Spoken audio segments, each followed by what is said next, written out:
ముఖ్యంగా చూసుకుంటే మరి మీకు గవర్నమెంట్ నుంచి ఆల్రెడీ ఇప్పుడు ఫ్రీ బస్ పెట్టి మీ జీవనోపాధికి చాలా ఇబ్బంది కలిగినట్టు అది కూడా ఇబ్బంది అయింది. అది కూడా ఇబ్బంది అయింది సార్. అందరూ గవర్నమెంట్ జాబ్లు ఉమెన్స్ మొత్తం బస్సులో వెళ్తుంది. లేకపోతే ఒక్క లేడీ కూడా ఉంటే ఆటో తొందరగా వెళ్ళాలంటే ఆటోకి వాళ్ళు ఎక్కుతుండే. ఇప్పుడు అందరూ బస్సులో ఎక్కుతుంది లేడీస్ మొత్తం.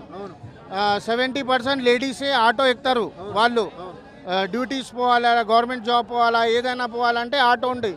స్కూల్ పిల్లలు కూడా ఆటో ఉంది.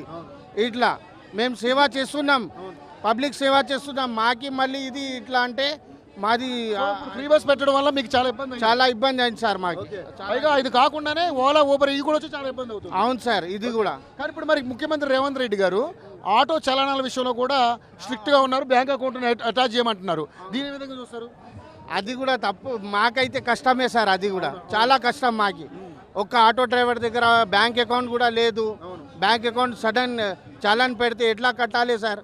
ప్యాసింజర్ కట్టాల్సిన పనిలే ఆటోమేటిక్గా. ఇప్పుడు హాస్పిటల్కి వెళ్తున్నాం, అట్లా నో పార్కింగ్లో పెడతాం. కొంచెం వస్తాం, పేషెంట్ ఉంటుంది ఆటోలో, ఫోటో వచ్చేస్తే అది కూడా మేము కట్టాలి కదా సార్.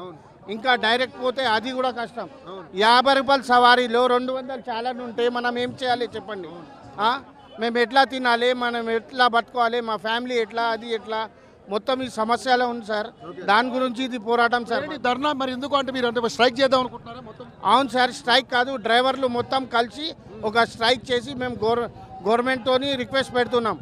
గవర్నమెంట్ కొంచెం జియో జారీ చేయండి, ప్రైవేట్ ట్యాక్సీ బంద్ చేయండి, ఓలా ఉబేర్ బంద్ చేయండి, మీ గవర్నమెంట్ యాప్ తీయండి ఒకటి.